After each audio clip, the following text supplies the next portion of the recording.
magic trick, hiding in plain sight within the travel industry. For decades, we've all just thought of airlines as companies that move people from point A to point B, right?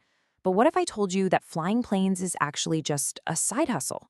Today, we're going to unpack the brilliant, highly profitable, and frankly shocking reality that modern airlines are essentially massive, unregulated banks that just happen to operate a fleet of aircraft on the side. So let me start off by asking you a quick question. When you think of a major airline, what do you assume is its most valuable asset? Your mind probably goes straight to the massive physical stuff. You know, the multi-billion-dollar fleet of Boeing and Airbus jets, the international terminal gates, maybe those huge maintenance hubs. And honestly, that makes total sense. Those are the things you can touch and see. But in modern aviation, you'd actually be entirely wrong. Because here is the completely counterintuitive reality. A simple digital loyalty database, literally just a spreadsheet of frequent flyers, email addresses, and digital points, is worth astronomically more than the heavy aircraft they fly on. That digital database has become the absolute crown jewel of the aviation world. Section 1, the valuation gap, when the side hustle swallows the host. To really wrap your head around this, think about Amazon for a second. They built Amazon Web Services just to support their bookstore, and today, that cloud computing division completely dwarfs their retail business. Well, the exact same evolution has happened here. Just look at the sheer scale of this. Delta SkyMiles loyalty program has been valued by analysts at an astounding $26 billion. That routinely dwarfs the market capitalization of Delta Airlines itself. You know, the actual company that employs pilots, buys jet fuel, and operates thousands of flights a day. Wall Street literally values the digital points business more than the entire physical airline. And Delta isn't some isolated case either. American Airlines' AAdvantage program and United's Mileage Plus are both valued at roughly $20 billion or more. In fact, think back to when the pandemic hit and global travel just dropped to zero. How did these airlines survive? They literally mortgaged their loyalty programs. They used these digital point databases as collateral to secure billions in emergency financing. The frequent flyer programs quite literally saved the airlines from complete collapse. Section 2, the core economics, minting a digital currency. So how exactly does a loyalty program become worth $30 billion?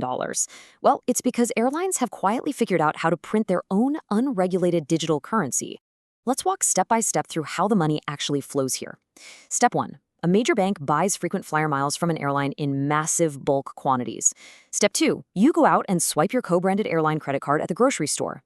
Step 3. The bank rewards you by dropping some of those miles into your account. And Step 4. This is the crucial one. The airline has already pocketed the cold, hard cash from the bank up front. They get paid today for a flight you might take 3 years from now, or honestly, might never take at all. Section 3. The asset-light model. Bypassing the cost of flying. Flying a plane is, without a doubt, one of the most difficult, expensive, and unpredictable businesses on Earth. Just compare the traditional airline side against the loyalty program side.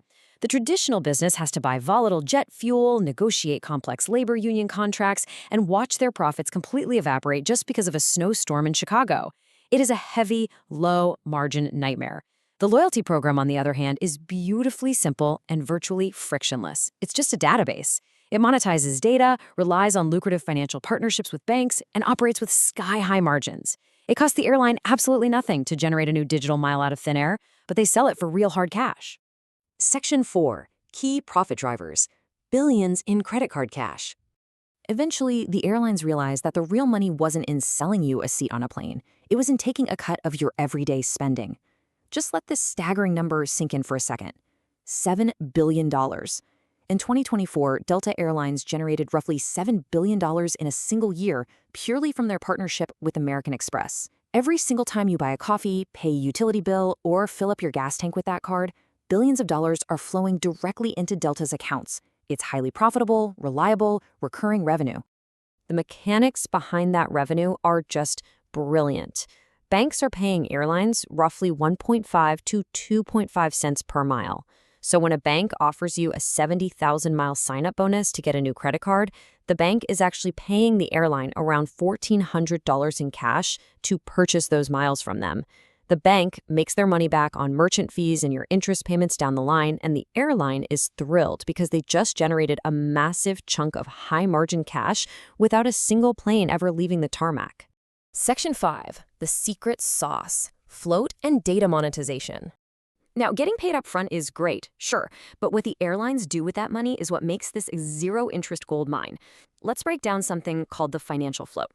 Float is the time lag between when the airline gets paid by the bank and when you actually redeem that mile for a flight. You might save up miles for years to take a big family vacation, right?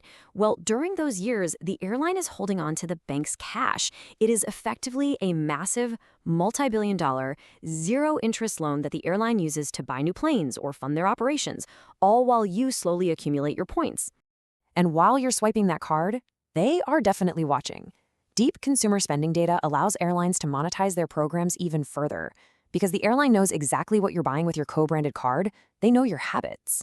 They know if you stay at luxury hotels or where you buy your groceries. They use this data for targeted marketing, optimizing flight routes based on spending trends, and selling hyper-specific direct access to their partner brands.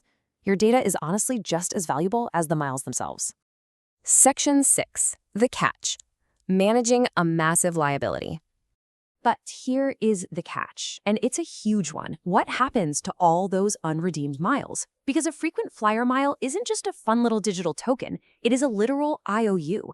As financial analysts often point out, airlines must carefully manage the liability associated with unredeemed miles, which appear on their balance sheets as obligations. Every single mile sitting in your account is a debt that the airline eventually owes you.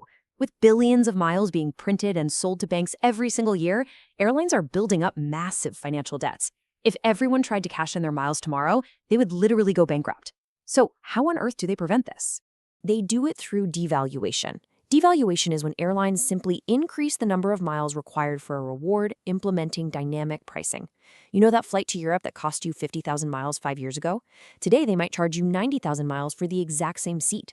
Because airlines control the currency, they completely control the inflation rate. By devaluing the points, they wipe massive amounts of debt off their books with just the stroke of a keyboard. It's incredibly frustrating for you as a traveler, but it is absolute financial genius for the airline's bottom line. So as we wrap up this explainer, I want to leave you with a final thought. The next time you pull out your wallet and swipe your airline credit card to buy a cup of coffee or fill up your gas tank, are you really just trying to buy a flight? Or are you actively funding one of the most sophisticated, unregulated banking networks in the modern economy? The airlines have absolutely mastered this illusion, and as long as we keep swiping, they're going to keep flying high.